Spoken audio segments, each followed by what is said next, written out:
আজি মা বেটা ওলালোঁ অকণমান ফুৰোঁ বুলি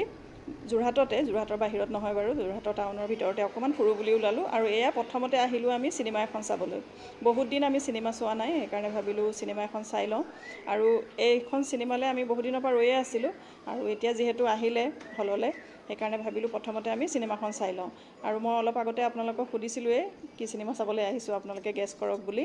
আমি আচলতে হিন্দী চিনেমা এখন চাবলৈ আহিছোঁ এতিয়াতো হলত পূৰা অসমীয়া চিনেমা চলি আছে আৰু সকলোৱে অসমীয়া চিনেমাই চাই আছে দেই আমি কিন্তু এতিয়া আহিছোঁ হিন্দী চিনেমা চাবলৈ আৰু চিনেমাখনৰ নাম হৈছে সিতাৰে জমিন পৰ বিৰাট ধুনীয়া ভাল লাগিলে চাই আমিৰ খানৰ চিনেমা খুব ভাল লাগিলে চাই আৰু তাৰ পাছত এয়া আহিলোঁ এখন দোকানলৈ মই কিবা কিবি অলপ চাবলৈ আছিলে চাই ল'লোঁ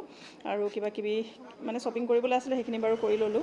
তাৰ পাছত আমি আহিলোঁ এতিয়া ৰেষ্টুৰেণ্ট এখনলৈ এই ৰেষ্টুৰেণ্টখন চাওকচোন ইমান ধুনীয়া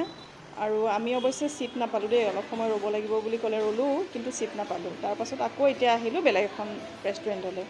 আৰু ইটো সিটো কৰি আছোঁ যিহেতু ভাগৰো লাগিছে ভোকো লাগিছে সেইকাৰণে এয়া আমি খানা পিনা খালোঁ আৰু এনেকৈয়ে আজিৰ দিনটো আমি দুটাই মানে মা বেটাই এনজয় কৰিলোঁ আৰু আপোনালোকৰ আগতো অকণমান